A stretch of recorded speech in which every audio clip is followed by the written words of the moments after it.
शरफमंद ताबिनों का अस्सलाम वालेकुम। बशीर ज़ेबना वालियम नंबर 49 नुमा खिदमतटी आसिम प्रोडक्शन बेसे मना कुंडान शेंकु तादामस नना रिकॉर्डिंग इंजीनियर आदिल कासी और नंतो साज जीमेला साड़ियो बेंजो नवाज फरीद गड्डानी वाला ढोलका जायद जान और नना सिलेक्शन इमदाद असीर और तरतीब मुनीर शाकिर नना गिचेना दीवानटी साड़ियो मंसूर सागर इम्तियाज़ असीर लवंग खान मशके वाला इलियास पुल रागे वाला नुमा फरमाइशात तरोग मकबूल जान।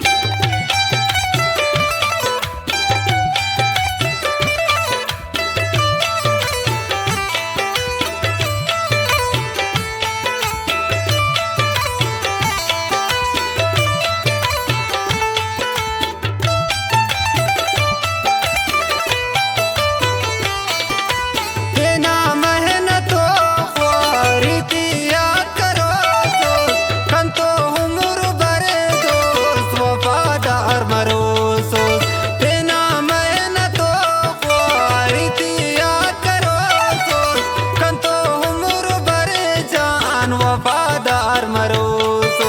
कंतो उम्र बरे दोस्त वफादार मरोसो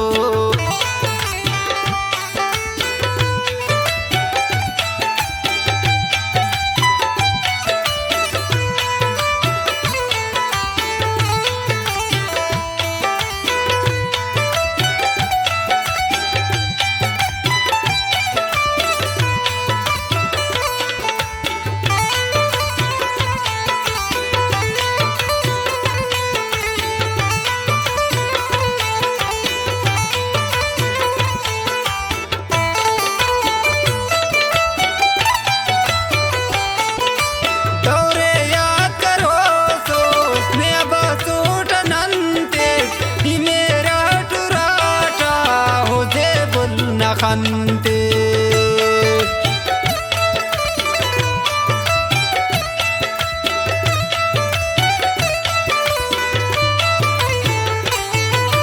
दौरे याद करो सोचने बसूट नंदे ही मेरा टूराटा उसे बुल न खंते तेना मैं तो ख्वारी याद करो सोच कंतो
यादा